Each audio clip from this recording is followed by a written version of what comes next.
Hi guys, कैसे हैं आप सभी। उम्मीद करता हूँ बहुत अच्छे होंगे। ठीक है, चलिए स्टार्ट करते हैं आज की वीडियो अपना। और हमारे आज के लेक्चर में वही क्लास 9 का ये पूरी प्लेलिस्ट बनेगी। ठीक है, क्लास 9 का चैप्टर 2 चलेगा और उसमें भारत का भौतिक स्वरूप। ठीक है, मैं तो आपको थोड़ा बहुत बता देता हूँ। जैसे कि हमने फर्स्ट चैप्टर कर लिया है, क्या था, भारत आकार और स्थिति। ठीक है, उसके बाद हमारा चैप्टर है क्या, भारत का भौतिक स्वरूप। ठीक, उसके बाद है अफवाह, फिर जलवायु, फिर प्राकृतिक वनस्पति एवं वन्य प्राणी। ठीक, उसके बाद है जनसंख्या। लगभग कुछ दिनों की वीडियो बनेंगी इस पर। ठीक है, पूरी बुक की हम प्लेलिस्ट बनाएंगे। फिर उसके बाद हम हिस्ट्री पढ़ाएंगे, फिर इकोनॉमिक्स पढ़ाएंगे, फिर पॉलिटिकल साइंस पढ़ाएंगे। ठीक है, सभी सब्जेक्ट्स की आपके पास प्लेलिस्ट उपलब्ध हो जाएंगी यूट्यूब चैनल पर, हमारे इसी चैनल पर। ठीक है, तो आपको जो भी कुछ पढ़ना हो, सभी बोर्ड के लिए, सभी परीक्षाओं के लिए आपको वीडियो मिल जाएंगी। ठीक है, तो स्टार्ट करते हैं। हमारा फर्स्ट तो हमने कर लिया, अब हमारा टॉपिक भारत का भौतिक स्वरूप, चैप्टर 2 भारत का भौतिक स्वरूप। अच्छा, इसके बारे में थोड़ा जान लेते हैं, भारत का भौतिक स्वरूप है क्या। ठीक है, भारत के भौतिक स्वरूप को बहुत भागों में बांटा हुआ है। जैसे कि भारत का भौतिक स्वरूप में पहले क्या, ऊपर से देखें तो हिमालय मतलब कि पर्वतीय क्षेत्र, उसके बाद हम चलते हैं फिर क्या है, मैदानी क्षेत्र, उसके नीचे और आइए तो पठारी क्षेत्र, साइड में आइए तो मरुस्थल, इस साइड जाइए तो फिर पठार, फिर वो पर्वत है, साइड में आइए तो द्वीपीय इलाके हमारे, वो लक्षद्वीप, अंडमान निकोबार द्वीप समूह। ठीक है, तो वो चलते हैं। अब हम लगभग 6 हैं हमारे पास। ठीक है, जान लेते हैं थोड़ा इसके बारे में, बता देते हैं। जैसा कि आप जानते हैं कि भारत विभिन्न स्थल आकृतियों वाला देश है। स्थल आकृति, ठीक है, जो मैंने अभी बोला कुछ टॉप चीज नहीं बता दी है। अभी क्या बता, स्थल आकृति।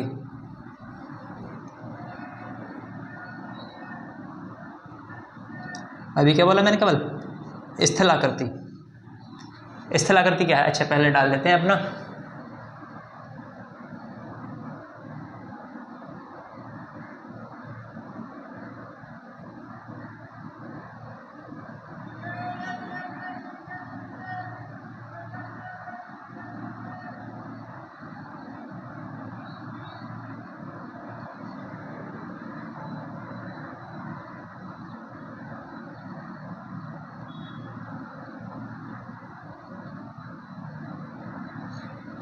ठीक है, ज्योग्राफी, भारत का भौतिक स्वरूप, क्लास 9 एनसीईआरटी पढ़ा रहे हैं फिलहाल। ठीक है, एनसीईआरटी पढ़ने के बाद आपको सभी प्रकाशन के क्वेश्चन आंसर बनने लगेंगे। लेकिन आपने अगर कोई और से क्वेश्चन आंसर पढ़े हैं, कोई और से प्रकाशन से, किसी भी प्रकाशन से पढ़ लो, ठीक है, तो एनसीईआरटी के क्वेश्चन आंसर आप बनाना थोड़ा भूल जाओगे, बनेंगे नहीं।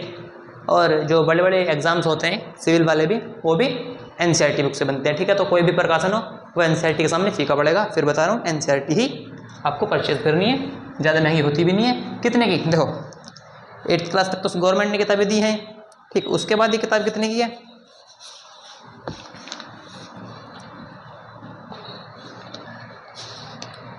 65 रुपये की किताब है। आप प्राइवेट स्कूल में जाओगे तो ये 650 की बन जाएगी। ठीक है, क्योंकि प्रकाशन की ओर की चलेंगी। अब हम जान लेते हैं स्थल आकृति क्या होते हैं। स्थल आकृति, स्थल मतलब कि जमीन, आकृति मैंने पहले बताया साइज, जब हमने अभी प्रीवियस चैप्टर पढ़ा है भारत आकार और स्थिति, उसमें भी तो क्या था, आकार और स्थिति। आकार मतलब कि आकार की आकृति। मान लो ये है, ये एक आकार हो गया, ये त्रिभुज एक आकार है, ये वर्ग हो गया, ये आयत हो गया। ठीक है, ऐसे अलग अलग आकार होते हैं। ठीक है, कोई भी आकार ले लो, कोई भी आकार, उसमें मतलब कि आपने कोई भी आकार लिया, ये इनकी आकृतियाँ। सर्कल मतलब कि वृत्त क्या करती, ये होती है। त्रिभुज क्या करती, ये होती है। ये वर्ग हो गया, ये वृत्त, ये आयत हो गया। ठीक है, तो आकृति मतलब कि उसका साइज क्या होता है, आकृति मतलब साइज क्या है। जमीन, हमारे जो भारत की जो जमीन है, स्थल मतलब जमीन, तो भारत की जमीन है कैसी, उसका स्वरूप कैसा है। ठीक है ना, बताया हुआ ना भारत का भौतिक स्वरूप।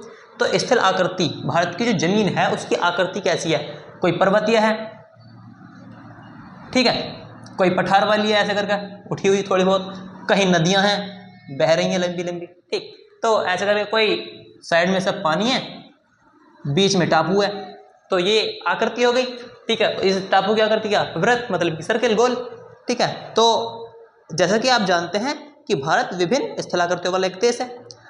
आप किस प्रकार के भू क्षेत्र मतलब कि भूभाग या क्षेत्र में रहते हैं, हम जो है हम भारत के नॉर्थ इलाके में रहते हैं, मतलब कि हम मैदानी भाग में रहते हैं, ठीक है। मैं अपनी बता रहा हूँ, ये नहीं है कि अब कोई भी इस वीडियो को देख रहा तो वो मैदानी इलाके में आ जाए। अभी बताते हैं।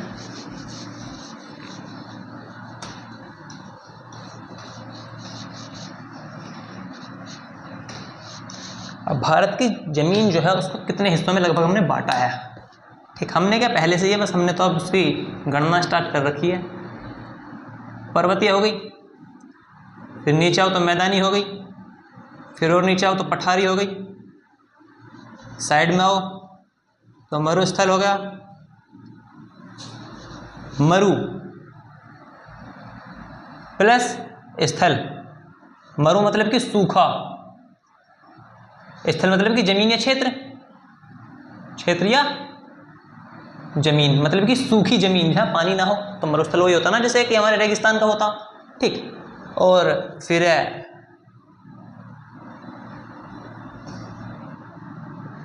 पर्वत, मैदान, पठार, मरुस्थल, और हमारा है तटीय, द्वीपीय, ठीक है। ये कितने 1 2 3 4 5 6 तरीके की हमारी भूमि है, ठीक है। स्टार्ट करते हैं। पहला हम जानेंगे पर्वत, मैदान, पठार, मरुस्थल, तटीय, द्वीपीय, इन सबको जानेंगे। फिर नेक्स्ट चैप्टर में बताया जाएगा कि किस क्षेत्र में कौन सी नदी बहती है। जैसे कि पर्वतीय क्षेत्रों की जो हमारी नदियाँ होती हैं, नदियाँ जो होती हैं वो 12मासी होती हैं, और जो हमारे पठारी क्षेत्र की होती हैं वो मौसमी होती हैं। मौसमी फल नहीं, मौसमी मतलब कि मौसम वाली, मौसम के अनुसार चलेंगी, ठीक। जब बारिश होगी तो खूब नदी भर भर के चलेंगी, जब थोड़ा गर्मी वाला और अच्छा सा मौसम हो जाएगा उससे पहले वाला तो सूखी पड़ी है, और जब बरसात के बाद का मौसम आएगा वो ठंड वाला तो फिर सूख जाएंगी, ठीक है। तो चलते हैं, देखते हैं क्या होता है आगे। यदि आप मैदानी क्षेत्र में रहते हैं, यहाँ पे भी लिखा है क्या, यदि आप मैदानी क्षेत्र में रहते हैं, क्योंकि हमारी बुक हम कौन सी पढ़ा रहे हैं फिलहाल, एनसीईआरटी पढ़ा रहे हैं। एनसीईआरटी सभी जगह एक सी होती है, केवल लैंग्वेज चेंज होती है, ठीक है। हिंदी हो, इंग्लिश हो, बंगाली हो, किसी भी भाषा की हो, सब एक होती हैं, बस थोड़ी कोई डिफ़िकल्ट हो जाएगी, कोई थोड़ी सी ईजी हो जाएगी, ठीक है। वरना सभी का जो मेन चीज़ होती है ना वो एक सी होएगी, ठीक। तो हमारा क्या है कि हम यूपी बोर्ड का पढ़ा रहे हैं फिलहाल। आपको अगर किसी अदर बोर्ड के हो तो भाई हमारे पास कोई सिचुएशन है नहीं, हम क्या पढ़ा रहे हैं फिलहाल यूपी बोर्ड का। यूपी बोर्ड में भी हिंदी मीडियम, ठीक। तो वहाँ पे क्या है, हम जो यूपी का एरिया वो कैसा है, मैदानी एरिया में आता यूपी। यूपी मतलब कि उत्तर प्रदेश, सब जानते हैं, ठीक है। कितने जिले, 75 जिले, 18 मंडल, वो तो जी का एरिया, उसे छेड़ना नहीं है, ठीक है, वो दूसरे टाइम पे पढ़ाएंगे। तो हम यूपी में रहते हैं, कहाँ रहते हैं, यूपी में। यूपी का जो स्थल भाग है वो कैसा, मैदानी। एक क्वेश्चन खत्म। उसके बाद हम आते हैं कि यदि आप मैदानी क्षेत्र में रहते हैं तो मैदान से अच्छी खासी तरीके से परिभाषित होंगे, अपने आप को जानते होंगे। जैसे कि मैदान का क्या है, प्लान ही तो होगा, ये थोड़ी ना ऐसा करके बस भागने दो गाड़ी को, ठीक है। रोड होंगी एकदम प्लान, ठीक है। थोड़ा बहुत 19-20 का अंतर आएगा, जैसे कि यहाँ से यहाँ तक में आया है मेरे हाथ से भी, ठीक है। अब पर्वतों पे कैसा, मान लो ये पर्वत है और रोड ऐसे जाएगी दूसरी तरफ से घूम के ऐसे, ठीक है। वहाँ पे रोड ऐसे जाती है, लेकिन पर्वतों पे ऐसे, ठीक है। लेकिन हमारे क्या है, यूपी में मैदान है खुला, ठीक है, और इसी पे ऐसे बना देंगे रोड, ये हमारा सब मैदान है, ठीक है। मरुस्थल में भी थोड़ा रोड की सिचुएशन खराब होती है, पर मरुस्थल में भी ज़्यादातर सीधी होती है, ठीक। पठार में भी थोड़ी ऊंची नीची हो जाती हैं, तटीय मैदानों पे तो रोड ही है, ठीक। वो बताएंगे अपने टॉपिक के हिसाब से। अगर मैं आपको मैदान की बताऊं तो मैदान पे सबसे ज़्यादा बढ़िया रोड होती हैं, और मैदानी इलाका जो होता उपजाने के हिसाब से, मतलब कि कृषि करने के अगर हम दृष्टिकोण से देखें ना, तो सबसे ज़्यादा जो उपजाऊ इलाका कौन सा होता, मैदानी। क्यों होता वो बताएंगे बाद में, पहले क्या जान लेना, मैदानी इलाका होता सबसे तगड़ा जमीन उपजाने, मतलब कि कृषि के अगर हम दृष्टिकोण से देखें ना, कुछ भी फसल उपजाने के हिसाब से, तो क्या होता, मैदानी इलाका होता, क्योंकि वहाँ पे नदियों का पानी बहुत बढ़िया होता, नदियाँ आके गिरती हैं वहाँ पे, ठीक है। जलोढ़ मृदा होती है, बांगर मृदा होती है, वो बताएंगे बाद में, ठीक। फिलहाल क्या, वास्तव में हमारे देश में कई निम्नलिखित अलग अलग प्रकार की भूआकृतियाँ हैं। जैसे कि भूआकृति मतलब क्या, अब इन्होंने नया पहले शब्द क्या था, स्थल आकृति। अब स्थल आकृति ही है भू आकृति। एनसीईआरटी की अगर आप एक एक वर्ड को जानते चलें तो आप किसी भी जो प्रकाशन की बुक यूज़ कर रहे हैं ना, उससे बहुत ज़्यादा ये वाइड हो जाएगी। वो अगर मान लो 365 पन्नों की है ना, और ये 65 पन्नों की, कुल 300 का अंतर है, लेकिन अगर आपने ठीक से समझी तो 10,000 पन्नों की पड़ जाएगी। ठीक, क्योंकि भाई यूपीएससी का पेपर भारत में सबसे बड़ा, ठीक है, दुनिया में टॉप 3 पेपर में आता, थर्ड पे नहीं है, टॉप 3 में आता, 2 सेकंड या थर्ड में, ठीक है। वो भी एनसीईआरटी से बना रहा अपना प्री मेन, ठीक। और हम बच्चे सोच रहे हैं क्या भाई, प्रकाशन लाओ, किसी भी प्रकाशन की किताब लाओ, रट्टा मारो पेपर से 1 महीना पहले और नंबर लाओ 80। भैया नंबर लाने से कहाँ के नेता बन जाओगे तुम? नंबर लाने से केवल गाड़ी नहीं खा सकते आगे, ठीक है। नंबर ले आए, पेपर से 10 दिन बाद फिर भूल जाओगे। सरकार ने पेपर इसलिए करा जिससे सरकार आपकी परीक्षा ले सके कि बच्चे ने पूरी साल पढ़ा, कुछ याद है नहीं है, ठीक है। थोड़ा सा बोर्ड का हल्ला इसलिए मचा देते हैं कि बच्चे ने कुछ अगर तगड़ी मेहनत करी है, थोड़ा बहुत इनाम मिल जाएगा, ठीक। और हमारे यहाँ क्या है कि 10 दिन पहले गाइड लाओ, रट्टा मारो, 70% पास, माँ बाप को दिखाओ जी हमारे भी 70% आए। 70% कुछ नहीं है, सबको बता बच्चे की खामी क्या है, ठीक। लेकिन अगर आपने एनसीईआरटी पढ़ी है तो पेपर से आपको 15 मिनट पहले, 10 मिनट पहले से बच्चे लगे रहते हैं, यार 1 घंटा बाद पेपर स्टार्ट हो जाएगा, पढ़ लेते हैं। वो करने की जरूरत नहीं पढ़ने की। 3 दिन पहले भी आप मजे में घूम रहे हो, क्योंकि जितना पढ़ना ना, बच्चे को कितने नंबर लाने, क्या होना क्या नहीं आना, वो तो साल के स्टार्टिंग से हो जाएगा ना। एक बच्चा 365 दिन उसने अपने आप को घिसा, बस, ज़्यादा नहीं, 2 घंटे 10th क्लास के बोर्ड के लिए बहुत, 2 घंटे डेली, 365 के 365 दिन, कुछ भी हो जाए बस 2 घंटे तो कम से कम है। और आपको अगर कभी छुट्टी, कभी कुछ करना तो फिर 4 घंटे कर दो, ठीक। आप 2 या 4 घंटे कभी भी पढ़ो तो फिर आपको पेपर से 3 दिन पहले, 4 दिन पहले ये जरूरत नहीं पड़ेगी यार मेरा तो ये छूट गया, भाई सब कुछ हो जाएगा। किताब इतनी सी हैं, पतली सी, 10 दिन में अगर बच्चा खुद भी पढ़े ना, बहुत हिसाब से, बहुत ही ज़्यादा रुक के, तो 10 दिन में ख़त्म कर देगा। उसके बाद नंबर कैसे लाएगा? बहुत तगड़े। वही चीज़ फिर आपको बड़े बड़े पेपर क्रैक करने में आसानी होगी। अभी हमारे बच्चे जो होते हैं वो बहुत तगड़े पेपर देने में क्यों फेल हो जाते हैं? अटैम्प्ट 50 अटैम्प्ट, भरते जाओ फॉर्म, भरते जाओ, माँ बाप के रुपये खर्च करवाते जाओ। लेकिन भैया अगर आपने ये पढ़ा होता तो पेपर पास होता ना। अब ये मत सोचना 9वीं में एक बार पढ़ लो उसके बाद डायरेक्ट हम पेपर देने जाएंगे तकड़ा वाला, ऐसा कुछ नहीं होने का। पढ़ना पड़ेगा, बार बार पढ़ना पड़ेगा, लेकिन आपकी जो नींव है वो आपने 9th क्लास में इतनी कमज़ोर कर ली है, इतनी कमज़ोर कर ली है, 1 लठ में टूट जाओगे। बुरा मत मानना, लेकिन फिर दूसरी तरफ कोई बच्चा होता, एक बच्चा जिसने 9th क्लास का जो प्रकाशन वाला, तरह तरह के 36 प्रकाशन, एक बच्चा 9th क्लास का NCERT वाला, दोनों के 90 नंबर आने, दोनों के 90 नंबर आने, ठीक है। लेकिन इसके जो 90 नंबर का पुल है वो कागज़ पे बना हुआ, लेकिन इसका जो 90 नंबर का पुल है ना भैया, वो तो आप समझ रहे हो, बहुत तगड़ी चीज़ है NCERT। बस एक ही जोर है, कुछ भी पढ़ो, कुछ भी, 12th तक तो क्या है NCERT। प्रकाशन लाओ यार, समझ में नहीं आ रहा, मॉडल लाओ, कुछ भी लाओ, लेकिन पहली चीज़ आपको पहला रट्टा किस चीज़ का मारना है? NCERT का। NCERT बढ़ के जाओगे तो कोई क्वेश्चन ऐसा नहीं जो बाहर का आता, क्योंकि गवर्नमेंट पेपर कहाँ से बना रही है? NCERT में से, ठीक। अब जब NCERT में से पेपर बनना है तो क्यों इतना दिमाग मार रहे हो? स्टार्ट करते हैं, थोड़ा बहुत ज्ञान चलता फिरता दे देते हैं, ठीक। देखते हैं क्या है कि भारत में तरह तरह की भूमियाँ कैसी, पर्वत, मैदान, मरुस्थल, पठार, द्वीप समूह, ये बता दिया मैंने, यहाँ फिर आ चुका। देखते हैं, भारत की भूमि बहुत अधिक भौतिक विभिन्नताओं को दर्शाती है। भौतिक विभिन्नता क्या होती हैं? ठीक है, विभिन्नता जान लेते हैं पहले। तो विभिन्नता क्या होती है?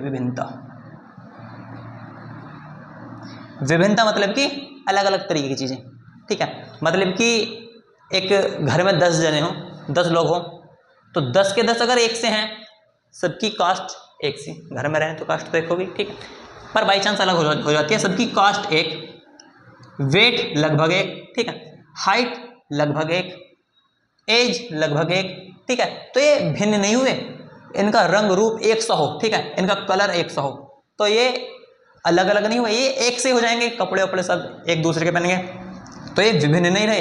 लेकिन घर में 5 जने हैं, 5 के 5, कोई 6 फुटा, कोई 3 फुटा, कोई 1.5 फुटा, कोई 32 फुटा, ठीक है। तो ये सब विभिन्न तरीके हो जाएंगे। मतलब कि यार एक मैंने बहुत ही ज़्यादा चीप एग्जांपल दिया आपको कि विभिन्नता का मतलब है अलग अलग तरीके। विभिन्नता का मतलब क्या है? चीज़ें अलग अलग हैं, ठीक। भौतिक विभिन्नता, अब ये विभिन्नता तो हमने ढूंढ ली। भौतिक विभिन्नता होती है प्राकृतिक, कि प्राकृतिक विभिन्नता है। अब ये बताओ, पर्वत आपने थोड़ी ना बना दिया या मैदान आपने बना दिया, वो तो प्रकृति द्वारा, जो हमारी प्रकृति है उसके द्वारा बना ना, ठीक। चलते हैं, कोई भी चैप्टर समझ में ना आवे ना हमारे समझाने के बाद, पहली बात तो ऐसा हो नहीं सकता कि हमारे समझाने के बाद समझ में ना आवे, और दूसरी बात सबसे पहले खुद पढ़ो फिर हमसे पढ़ो, या हमसे पढ़ने के बाद एक बार खुद भैया रीडिंग मार लो। यार क्वेश्चन तो कोई बच ही नहीं सकता। पहली बात तो मैं ही इतना पढ़ा दूँ कि 12th तक का बोर्ड का पेपर तो हो जाएगा। उसके बाद भी अगर आपको संतुष्टि नहीं है तो अपना भैया मॉडल खरीदो, अगर लग रहा कि दम नहीं है तो दूसरे यूट्यूब के टीचर आप उन्हें देख सकते हो, पर फिलहाल जितना अच्छा पढ़ा सकता हूँ उतना अच्छा पढ़ाऊँगा। ठीक है, कोई पेड बैच भी नहीं है, फ्री पढ़ा रहा हूँ यूट्यूब पे। हमारे भी नए दौर में बढ़िया पढ़ा रहा हूँ। और ये मत सोचना कि नया पढ़ा रहा। मैं जब स्कूल में जाता था तो 6th क्लास में था मैं, ठीक, मैं कौन सी क्लास में था, 6th क्लास में था।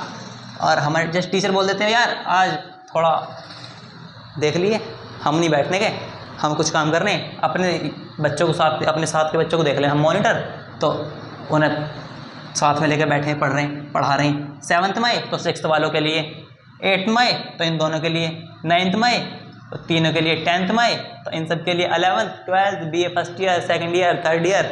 ठीक है, हमने ये सब करा है। तो भैया इतना तो हम भी जाने पेपर किधर से बनने वाला, ज़्यादा नहीं जानते, हमें पता हमारा तजुर्बा कम हो सकता है, अभी हमारी उम्र भी कम है, ज़्यादा नहीं जानते, पर इतना भी नहीं है कि बच्चा हमसे पढ़ के जावे और नंबर उसके 90% से कम आ जाए। ठीक है, अगर ठीक से पढ़ के गए हो तो।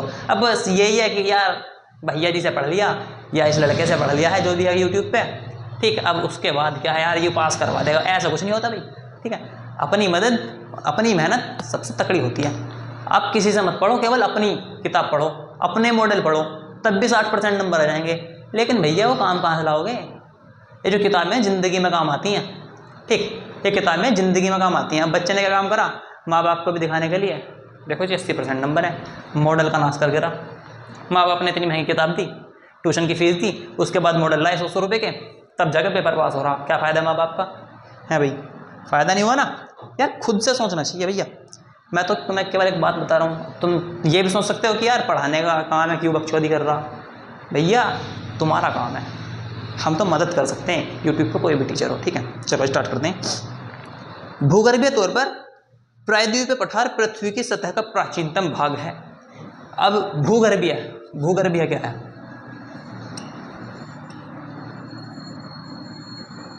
भूगर्भीय, भू मतलब कि जमीन, गर्भीय, गर्भ एक होता मतलब कि जहाँ से जन्म हुआ, भूगर्भीय मतलब कि जहाँ से इस जो पृथ्वी का हम जो एक साथ थे, भूगर्भ मतलब कि पृथ्वी, ये पृथ्वी है तो इसके मिड सेंटर से ऊपर की तरफ, तो एक गर्भ हो चुका है, यहाँ पे बीच है। ठीक है, तो भूगर्भीय तौर पर या पृथ्वी के बनने के तौर पर अगर हम देखें तो क्या, ये जो हमारा प्रायद्वीपीय भाग है, भारत का जो प्रायद्वीपीय पठार है, प्रायद्वीपीय पठार कौन सा हिस्सा, मैं पहले आपको दर्शा देता हूँ। ठीक है, अभी जो मैं पढ़ाऊँगा ना, ये जो फर्स्ट लेक्चर जाएगा उसमें आपको बहुत कम समझ में आएगा, क्योंकि नई नई चीज़ डिस्कवर कर रहे हैं।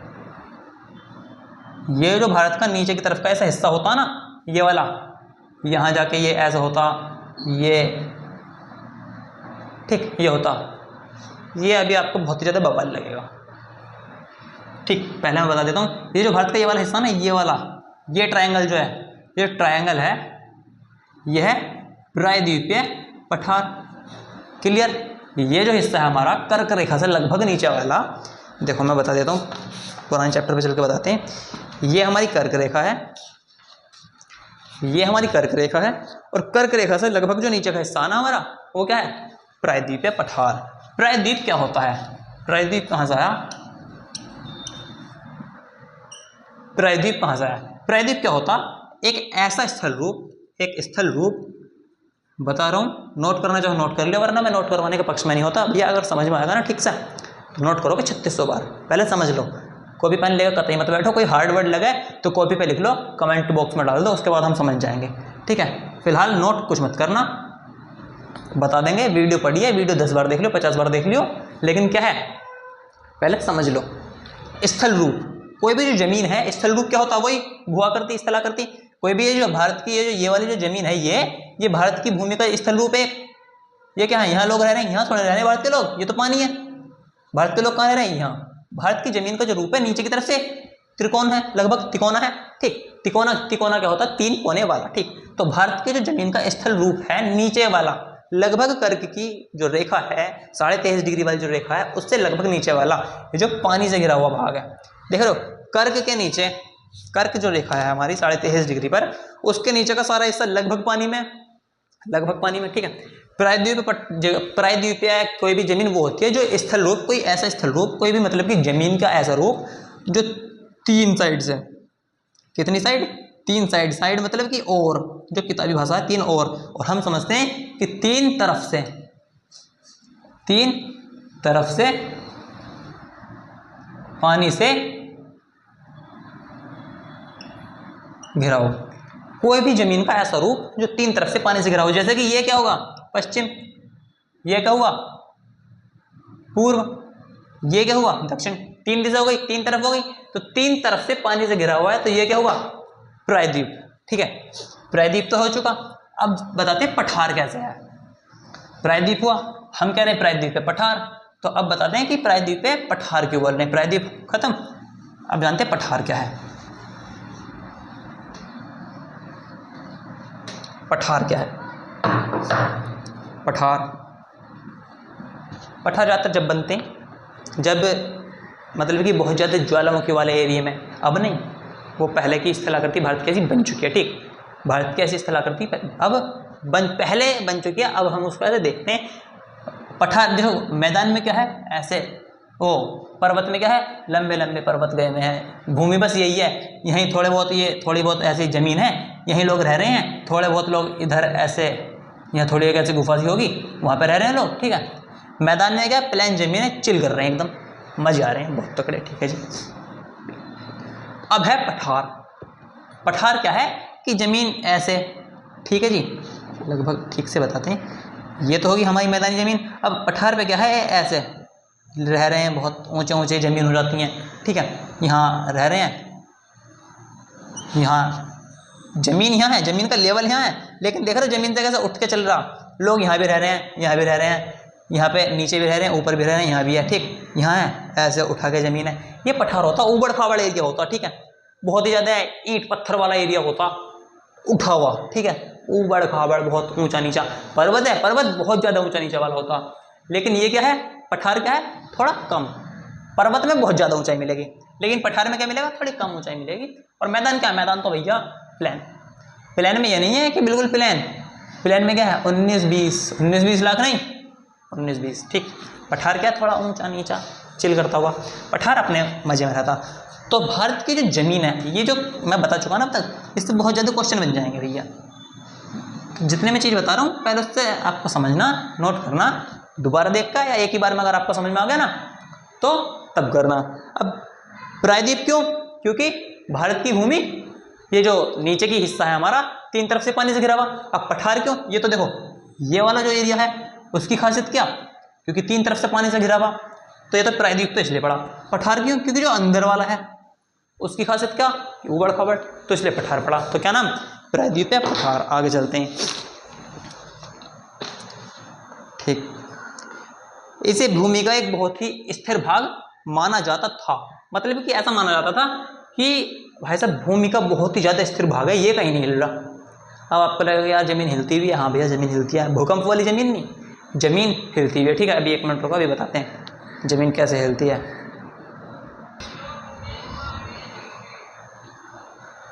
हाँ जी, तो हम क्या बता रहे थे, हम क्या बता रहे थे, अच्छा ज़मीन का स्थिर होना, ठीक। अब अभी तक आपने सुना भैया ज़मीन जहाँ है वहीं रहती है, ठीक, लेकिन ज़मीन हिलती है, ज़मीन हिलती है। अब ज़मीन 2 तरीके वाली हिलती है, एक कैसी हिलती है, भूकंप वाली।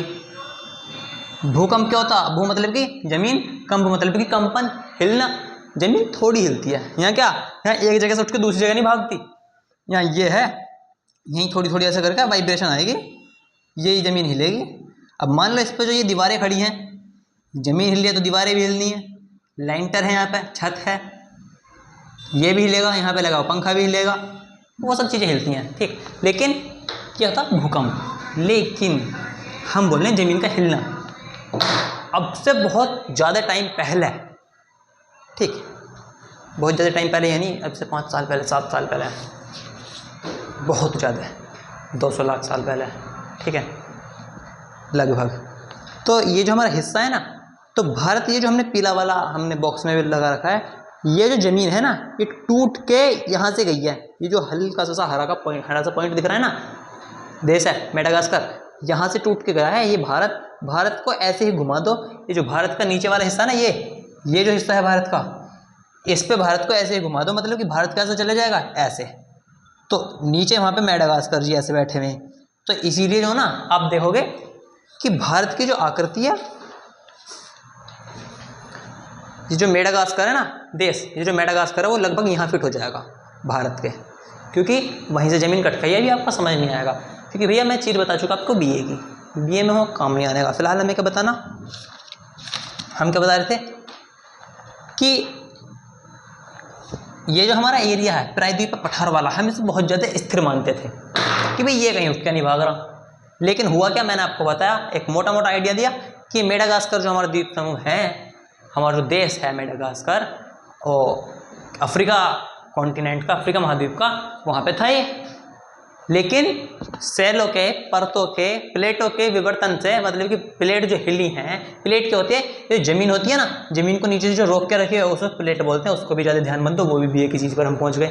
ठीक है, अभी हल्का हल्का बता के चलते हैं। ठीक है, थोड़ा थोड़ा मोटा मोटा आइडिया दे रहा हूँ जिससे आप चीज़ को रिलेट कर सको। ठीक, ये क्या, ये ज़मीन वहाँ से प्लेट जब हिली, बहुत तकड़ी वाली, भूकंप या सुनामी से ऐसे नहीं हिलती जैसे वो हिली है। ठीक है, प्लेट एक जगह से दूसरी जगह पर तब हिल आकर पहुंच गई। पहले क्या था, भारत अफ्रीका द्वीप महाद्वीप में, पहले अफ्रीका महाद्वीप भी नहीं था, उस टाइम की बात है। ठीक है, ये जो सारे महाद्वीप है ना, सब एक जगह चिपके हुए थे। अब प्लेटों के हिलने से, प्लेट का जमीन के नीचे जो जमीन को एक जगह रोक के बांध के रखे हुए हैं ना, वो हिला, जब उसमें दरार पड़ी है तो ये सब अलग अलग हुए हैं। ठीक है, और देखा जाता है कि भारत जो है ना, अब भी चाइना की तरफ, भारत यहाँ पे चाइना है, तो भारत अभी भी चाइना की तरफ बढ़ते जा रहा है, चाइना रूस की तरफ बढ़ते जा रहा है। ठीक है, ये ऊपर बढ़ते जा रहा है। सॉरी, मैंने मेडागास्कर बताया क्या है, वो देश है क्या, शायद मेडागास्कर या क्या है, जो भी है शायद। सॉरी, मैंने एक देश का नाम बताया ना आपको, मैंने ये देश मेडागास्कर बताया, अफ्रीका के थोड़ा साइड में मेडागास्कर है, पता नहीं या कुछ एम से ही नाम बनता। ठीक है, शायद मेडागास्कर ही है, देख लेना, और कुछ भी हो सकता, हम बताते हैं। ठीक, तो ये ज़मीन क्या, हम क्या मानते हैं, ये बहुत ही तकड़े तरीके से, हमने लिखा है तकड़े, बहुत ही ज़्यादा तकड़े तरीके से जमी हुई है। ये तो उठ कर भाग नहीं रही, हुआ क्या, सबसे पहले यही भागती फिर रही है। तो एक हमारा जो सिद्धांत हमने बना लिया था स्थिर, ये तो खत्म, उसके आगे चलते हैं, हिली। ठीक है, परंतु हाल के भूकंपों ने इसे गलत साबित कर दिया। इन्होंने क्या बता दिया कि हाल के भूकंपों ने, ये भी वो वाला नहीं बता रही थी जो मैंने बताया आपको कि भारत वहाँ से लगा हुआ था। हम क्या, अभी किताब वाले क्या बता रहे हैं आपको, 9th क्लास के एनसीईआरटी वाले, कि ये जो ज़मीन है यहाँ, इसे बहुत स्थिर हिस्सा माना जा रहा है कि ये हिलता नहीं था कभी। हिलता कैसे, भूकंप वाला भी नहीं हिलता। और इन्होंने क्या माना कि ये भाई साहब ये जो वहाँ पे था ना, वहाँ से भी नहीं हिलेगा कभी, मेडागास्कर के आसपास, अफ्रीका के आसपास जब था ये। लेकिन पहली बात तो वहाँ से हिल के यहाँ आके पहुँचा। तो इनकी आधी थ्योरी तो तब गलत, जो हमारे वैज्ञानिक थे, भाई वैज्ञानिक है, कभी गलती होती है, इंसान है तो कभी ठीक होते हैं। ठीक, उसके बाद इन्होंने क्या माना कि भाई यहाँ तो आगे ये फिट हो चुका है, लेकिन अब जो है भारत का प्रायद्वीपीय हिस्सा जो है, तब प्रायद्वीपीय हिस्सा था नहीं, क्योंकि तब तो एक जगह जुड़े हुए सब। तब भारत के साइड में कोई और सा देश होगा, यहाँ पे भी कोई और सा देश चिपका हुआ होगा, तो फिर तो एक साइड जमीन से गिरी होगी ना, तो जब, और प्रायद्वीप क्या 3 तरफ से गिरा हुआ, लेकिन एक तरफ तो अब ये हो चुका था। उस टाइम प्रायद्वीपीय क्षेत्र भी नहीं था। ठीक, प्रायद्वीपीय क्षेत्र नहीं, तो एक इनका सिद्धांत क्या गलत साबित हुआ कि भाई वहाँ पे जो है ये जो एरिया था हमारा भारत का, तब तो हिलता था। उसके बाद अभी इन्होंने यहाँ पे फिट करा, मतलब हो चुका, लेकिन अब हम अपनी थ्योरी के हिसाब से फिट करना चाहते हैं। हमेशा वैज्ञानिकों के अनुसार हमें फिट करना होता है, क्योंकि पेपर में भी वैज्ञानिकों के हिसाब करके आना, और जो बड़े बड़े हमारे पेपर होने वाले हैं उनमें भी वैज्ञानिकों के हिसाब से हमें फिट करना। तो हम तो नचाए जा रहे हैं नचाने वालों के द्वारा। ठीक है, तो अब क्या माना गया कि जो प्रायद्वीपीय पठार है, ये जो प्रायद्वीपीय पठार है, ये हिलेगा नहीं। भैया वैसे जो वैज्ञानिक करते हैं ना, बहुत अच्छा काम करते हैं, लेकिन जो भूगोल वाले होते हैं उनके अंदर भी एक थोड़ा सा अलग जलवा होता। भूगोल वाले मतलब ये नहीं मास्टर, जो भूगोलिक होते हैं, जो भूगोलवेत्ता होते हैं, वो उनका एक अलग जलवा। तो वो अपनी करते जा रहे हैं काम। हमारा तुम्हारा क्या काम है, हम घर बैठेंगे, जुबान चलाएंगे, उनके बारे में छोटी मोटी बात करते रहेंगे। लेकिन सबसे बड़ी बात तो यही है कि हम यहाँ हैं, हमारा अस्तित्व क्या है, हमारा इतिहास क्या रह चुका, वो भी किसके द्वारा बताया गया, पुरातत्ववेताओं के द्वारा, भूगोलवेताओं के द्वारा। ठीक है, तो उनमें कुछ गलती हो सकती है जिन्हें हम पकड़ सकते हैं, लेकिन ये नहीं है कि हमेशा वो गलत हों। मैंने अभी जो पुरानी बात कही है उनमें आपको बात, चाहे आप दोबारा वीडियो रिवाइंड कर लेना, बात उनकी पूरी गलत नहीं है, लेकिन उनके जो थोड़े थोड़े सिद्धांत हैं वो गलत बैठ जाते हैं। क्यों भाई, 10 जनों ने दिया सिद्धांत, 10 के 10 का तो है नहीं, क्योंकि 10 के 10 ने अलग दिया, पृथ्वी तो एक ही तरीके से बनी है, तो 10 में से 9 गलत। जो कोई एक है उसमें भी कोई एक गलती हो सकता है, हम तो उस एक गलती को बता रहे, उस इंसान को गलती नहीं बता रहे, उसके द्वारा कोई एक तरीके छोटी सी कल्पना जो है हम उसको गलत बता रहे हैं। ठीक, कोई बात नहीं, आगे चलते हैं। ये जो हमारे प्रायद्वीप पर पठार है, अब ये यहाँ का फिट हमारे एशिया कॉन्टिनेंट में, एशियन कॉन्टिनेंट में, मतलब कि एशिया महाद्वीप में फिट है। अब उसके बाद भी क्या माना कि भाई हमारा जो यहाँ पे ये मैदान है, ये पर्वतीय इलाका है, ये भी यहाँ पे पठार है, यहाँ पे मरुस्थल है, यहाँ पे बताएंगे पठार कौन सा वो बाद में बताएंगे। ये प्रायद्वीप पठार है, सिंपल पठार है। ये पठार है कि भाई ये हिलता नहीं है कभी, यहाँ सब भूकंप आते हैं, यहाँ कभी भूकंप नहीं आते। अब दुनिया में, भारत में, दुनिया में नहीं, भारत में सबसे तगड़े भूकंप यहीं पे आते हैं, तो इनका ये वाला सिद्धांत भी खत्म। आगे चलते हैं। तो प्रायद्वीप पठार के बारे में आप थोड़ा सा जान चुके हैं, थोड़ा सा 9th क्लास के हिसाब से बहुत सारा जान चुके हैं।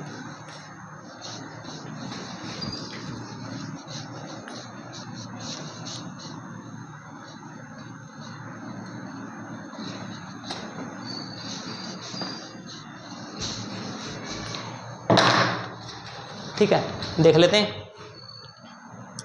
अच्छा, भूगर्भ वैज्ञानिकों के अनुसार, भूगर्भ मतलब कि जमीन को नापने वाले हैं, अब जमीन के बारे में जो टिप्पणी करने वाले हैं, जो जमीन है, जमीन के बीच के बारे में जानने वाले हमारे वैज्ञानिक हैं, भूगोलवेत्ता हैं, भूगर्भ वैज्ञानिक हैं, उनके अनुसार क्या बात है कि हिमालय एवं उत्तरी मैदान हाल में बनी स्थल आकृतियां हैं।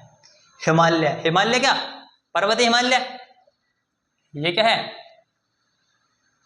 हिमालय, ये है हिमालय, ये सब क्या है हिमालय। तो ये ताजी यानी कल ही परसों ही बनी है। ताजी का मतलब हाँ अभी 100, 200, 500, 1000, 2000, 10, 20,000 साल पुरानी बात है।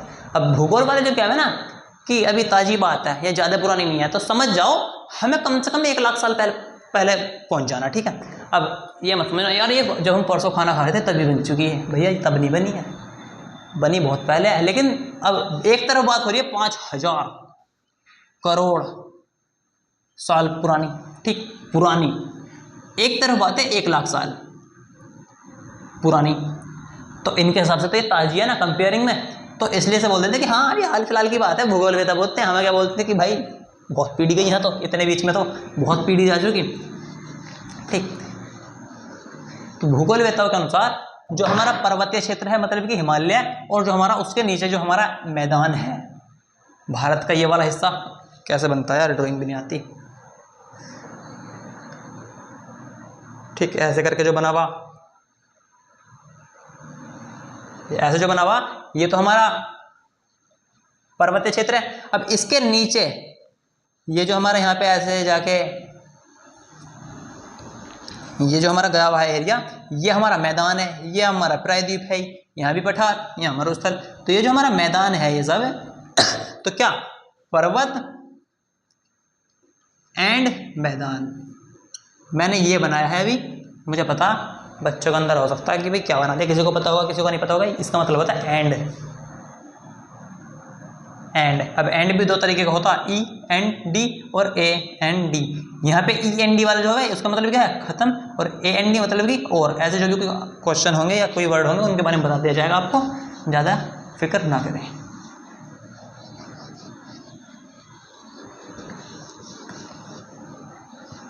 ठीक, क्या कि हमारे जो ये हिमालय पर्वत वगैरह हैं ये हाल फिलहाल की बनी हुई चीज़ें हैं। कैसे, मैंने आपको बताया, मान लो ये पेज है, पेज क्या जमीन है, ये जमीन के नीचे की प्लेटें हैं, ये सब प्लेटें हैं, जमीन ऊपर जमीन, नीचे जमीन के नीचे क्या प्लेटें एक दूसरे की तरफ खींची, प्लेटें एक दूसरे की तरफ, ये 2 प्लेटें हैं, खाने वाली प्लेट नहीं, वो तो ऐसे करके बन जाएंगी तुम्हारी। ठीक है, ये वाली प्लेट नहीं, प्लेट जमीन के नीचे वाली ऊपर की जमीन को खींच के रखती हैं, तो ऊपर वाली जमीन को थोड़ी देर के लिए हम क्या कर देते हैं अदृश्य, मतलब कि जो दिखाई ना दे।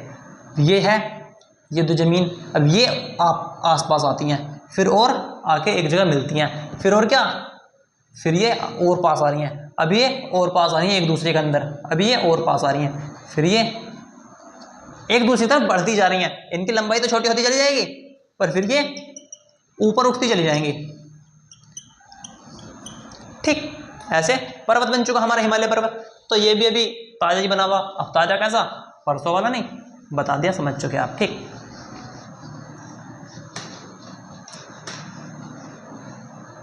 फिर क्या है, इन्होंने क्या बताया, मैदान।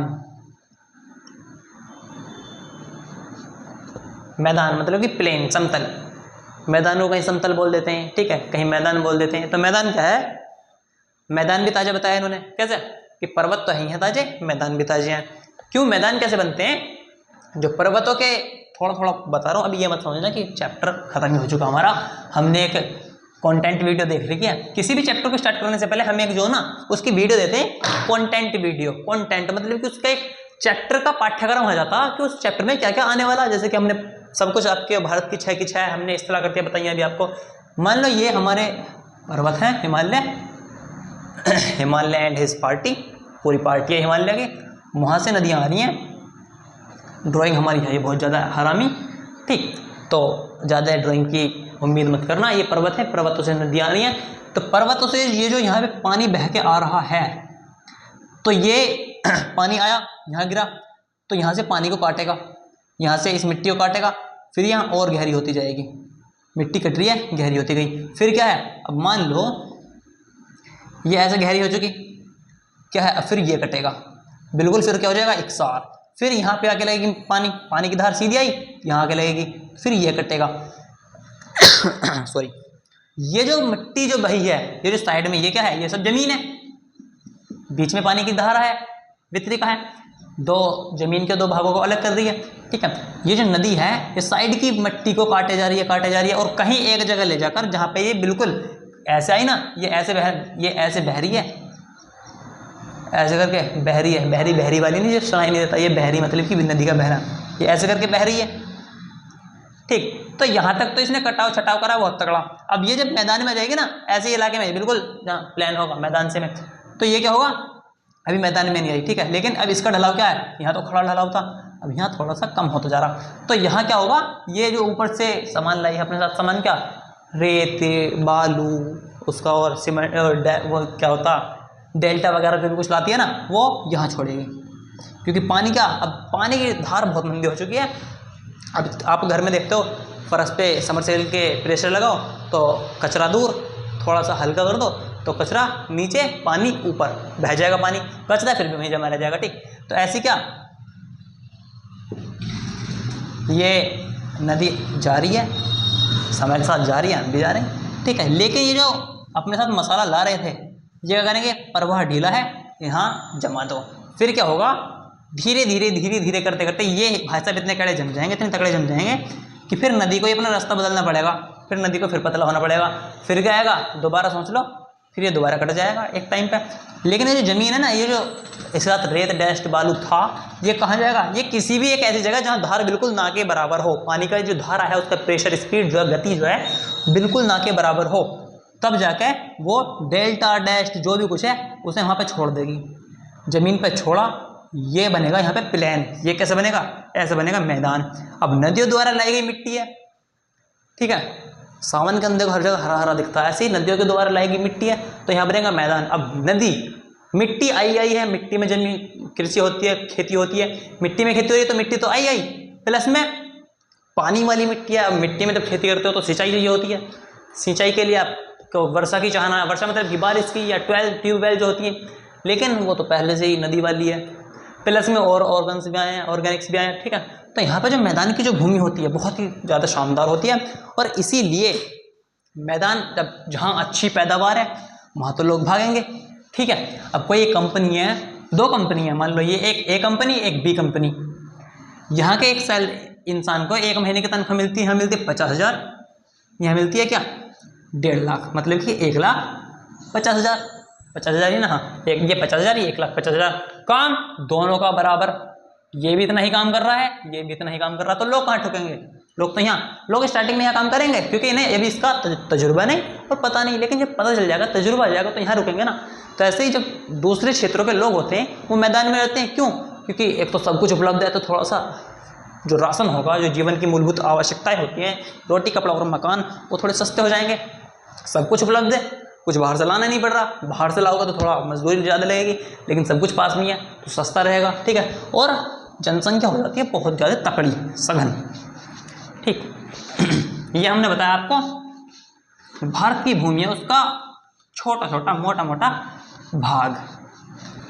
ठीक, देख लेते हैं कंटेंट के तौर पे और कुछ तो बताना है या नहीं, थोड़ा और बता देते हैं। उत्तर मैदान जलोढ़ निक्षेपों से बना है, वो मैंने आपको बता दिया। प्रायद्वीप पठार ओग्ने तथा रूपांतरित शैलों वाली कम ऊंची पहाड़ियों एवं चोटियों से बना है। ठीक है, वो हम आपको बताएंगे नेक्स्ट वीडियो में, एक ही लाइन है क्योंकि। ठीक, अभी हम फिलहाल आपको बता देते हैं हम पढ़ा क्या रहे हैं। हम पढ़ा क्या रहे हैं, एक वीडियो छोटा सा मन था कि मूड था कि अलग वीडियो बनाएंगे, लेकिन क्या यार छोटी सी वीडियो कहाँ टाइम फूंकते फिरेंगे, दोबारा सब कुछ जोड़ेंगे, लगाएंगे अपना कैमरा दोबारा। ठीक है, तो बता देते हैं 10th क्लास तक और 10th से ऊपर अबव मतलब कि 11th 12th, 10th और 10th से पीछे की 9वीं 8वीं 7वीं 6ठी। ठीक है, 6ठी 7वीं 8वीं 9वीं 10वीं ये 5 क्लास, फिर 11 12। तो इनका हम क्या पढ़ाएंगे, geography, economics, history, political science. इन सभी के आपको प्लेलिस्ट जो होगी ना वो यूट्यूब पर बिल्कुल फ्री मिल रही है, तो आपको एक तो उसका फ़ायदा उठाना। ठीक है, प्लस में मैं इंग्लिश भी पढ़ा सकता हूँ, इंग्लिश इतनी पढ़ा सकता हूँ, बोलने चक्कर में भूल जाते हैं। ठीक है, इंग्लिश इतनी जरूर पढ़ा सकता हूँ कि भैया 12th का बोर्ड हो जा और कम से कम छोटे मोटे एसएससी के जो छोटे मोटे पेपर होते हैं, जीडी वगैरह, कांस्टेबल वॉन्स्टेबल के जो हमारे पेपर होते हैं, उसकी इंग्लिश खत्म करा दूँ। ठीक है, तो अगर आप चाहें तो इंग्लिश पढ़ाओ, कमेंट कर देना, इंग्लिश भी आ जाएगी आपके लिए, इंग्लिश की प्लेलिस्ट तैयार कर देंगे। और ये 4 तो सब्जेक्ट होंगे जो 10th तक के लिए बनेंगे, और इंग्लिश आप बताओगे तो ये अभी हमने रख दिया डाउट बॉक्स में, आप बताओगे तो ठीक इंग्लिश, नहीं तो पेंडिंग में है। प्लस में हम ये 4 सब्जेक्ट पढ़ाएंगे। अब 11th या 12th के लिए हम पढ़ाएंगे केवल क्या, geography, history, economics, political science, इनमें से कोई एक सॉरी, इनमें से कोई एक। ठीक है, अब वो आपके लिए सस्पेक्शन होगा कि क्या पढ़ाना है। ठीक है, आपके लिए सस्पेक्शन है कि क्या पढ़ाएंगे हम, वो आप सोचना बाद में, अभी सोचना आपका काम है नहीं, हम बता देंगे। हमारी जब आपको 11th 12th क्लास की यूट्यूब पर वीडियो दिखेंगे तो समझ जाना। ठीक है, फिलहाल आपको 9th 10th का 6th 7th 8th 9th 10th का समझ के चलना। ठीक है, वीडियो अच्छी लगे और कोई भी आपको डाउट लगे तो कमेंट जरूर कर देना, लाइक कर देना, सब्सक्राइब कर देना। ठीक है, धन्यवाद, मिलते हैं नेक्स्ट वीडियो में। ठीक है, उम्मीद करते हैं अच्छे से पढ़ें भैया, माँ बाप के पैसे मत फूंको ज़्यादा। ठीक, धन्यवाद।